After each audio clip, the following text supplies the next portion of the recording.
All this does is further prove the idolatrous society that we're currently living in.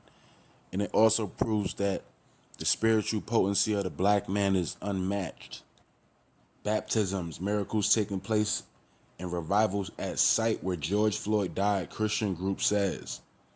So you have people going into baptisms.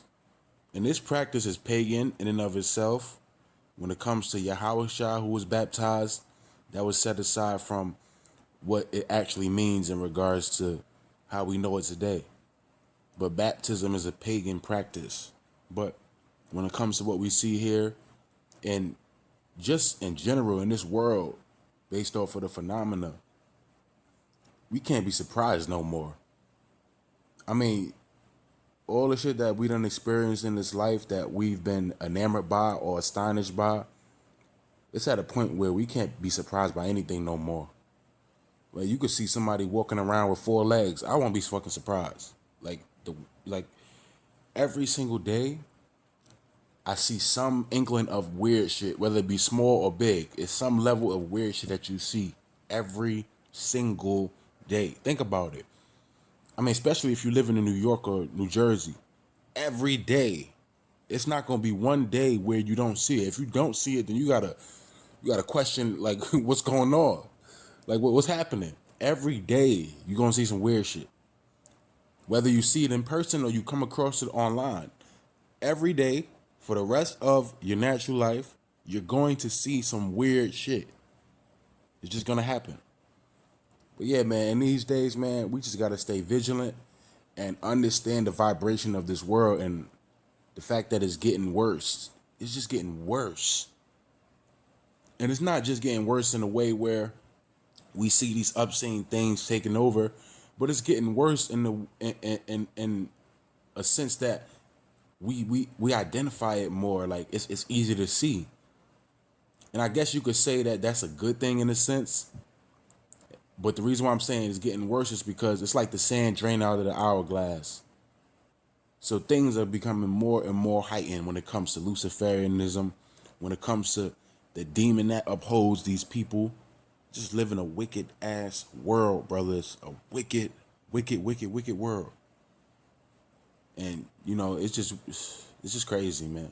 Just gotta stay vigilant, maintain our keep, maintain our devotion, and understand what we need to do in regards to our part.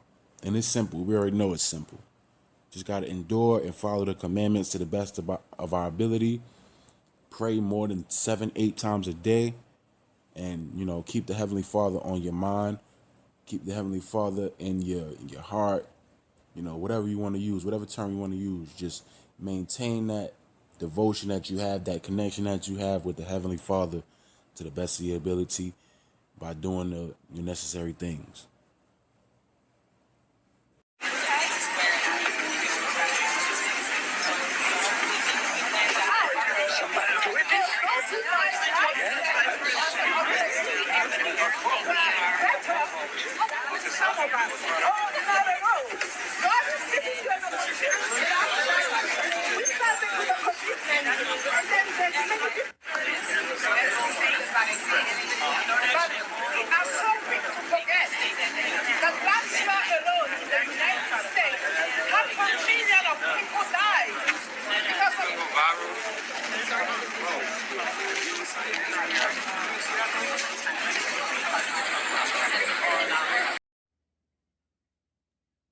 You know, everything is spiritual, man.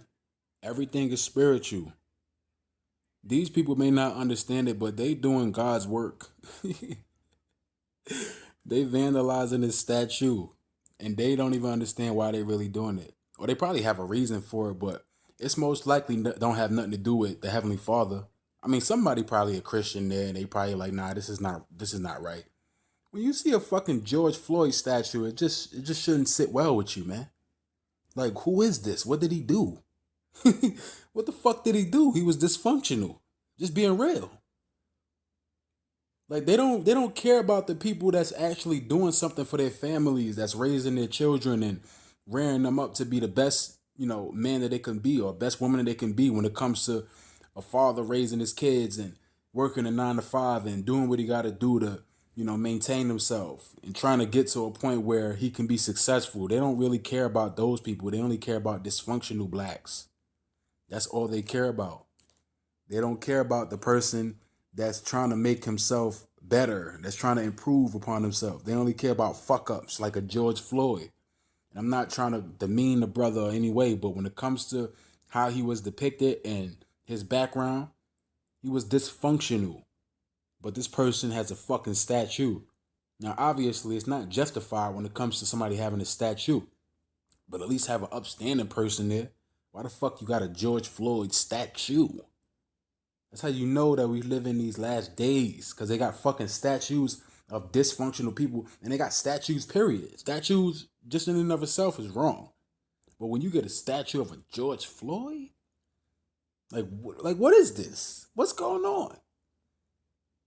You can have a statue of me up there. I'd be like, what the fuck is going on? I'm just talking about the fact that, like, why a statue? Why the fuck we have a statue of this guy? That's how you know that they just look at us as a mockery. But on the other hand, they understand the spiritual potency of the so-called black man. They understand it.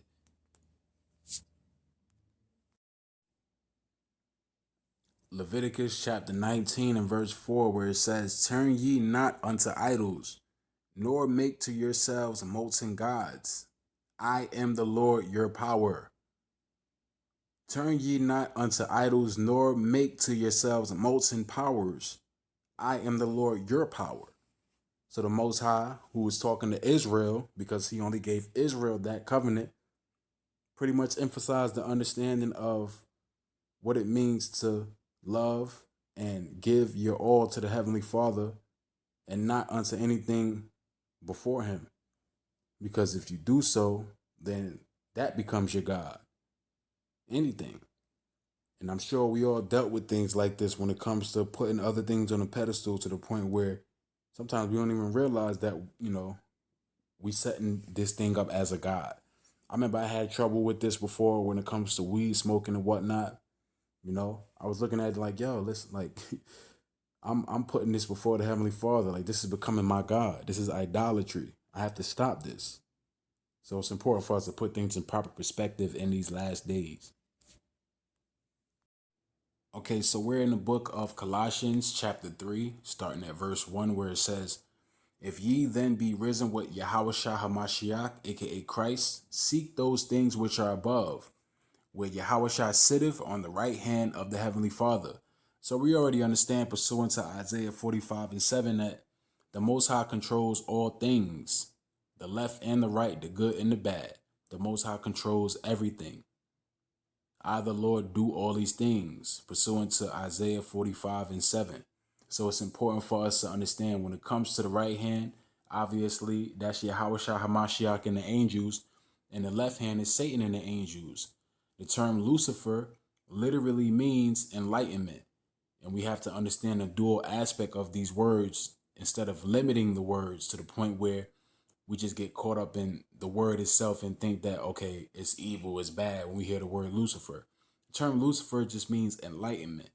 Now, we live in a world where Luciferianism is prominent and prevalent because, the enlightenment aspect of this society is based in what goes back to the original Luciferians, that being Cush and Nimrod. But really going back to Adam and Eve, when they was taught the understanding that was contrary to the Heavenly Father. That's what left-hand Luciferianism is. Anything that you're being taught that's contrary to the Heavenly Father. So these people who are getting on board with all these different Luciferian ideologies and philosophies of this new world, they're pretty much sinning, they're going off, and they're partaking in something that's contrary to the Heavenly Father. So that's the understanding. On the right-hand side, Luciferianism is based in being elucidated by something that's, that can help you understand what the truth is, fulfillment of life, tranquility, so on and so forth. That's Christ. He is the light, he is the way, and he is the truth. So verse 2, it says, "Set your affections on things above, not on things on the earth. Thy will be done in earth as it is in heaven." It's important for us to tap into the spiritual aspect, the intangible aspect. The understanding of what galvanizes these things is based in the spiritual aspect.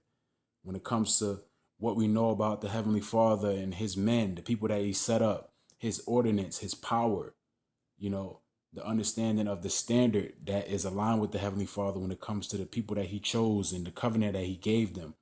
That's all a part of the spiritual aspect.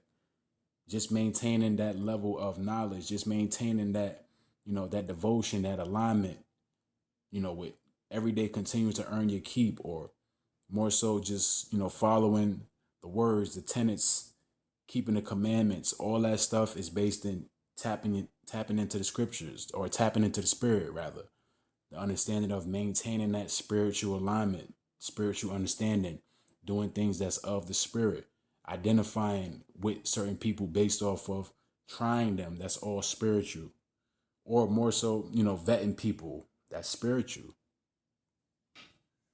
When Christ, who is our life, now let's go up. For ye are dead, and your life is hid with Christ in the Most High. So when it comes to this world, it's nothing compared to the spiritual aspect. We're dead in this world, in this carnal realm, plane of existence. It's important for us to understand the spiritual aspect is life. When it comes to inheriting the kingdom, what's that? That's everlasting life. The words of the Heavenly Father, the words of the Lord, the word itself is life. So it's important for us to understand the difference and the delineation. When Christ, who is our life, shall appear, then shall ye also appear with him in glory. Yes, when Christ, who is our life, shall appear, then shall ye also appear with him in glory. So we want to attain that spiritual body. We want to see Yahushua destroy the earth. We want to see all these things take place based off of the understanding of what we need to do to earn our keep and, earn that that allotment. Mortify therefore your members which are upon the earth: fornication, uncleanness, inordinate affection, evil concupiscence, and covetousness, which is idolatry. Mortify therefore your members which are upon the earth: fornication, uncleanness, inordinate affection, evil concupiscence, and covetousness, which is idolatry. We should not want what the next man has. We should not want what the next man wants.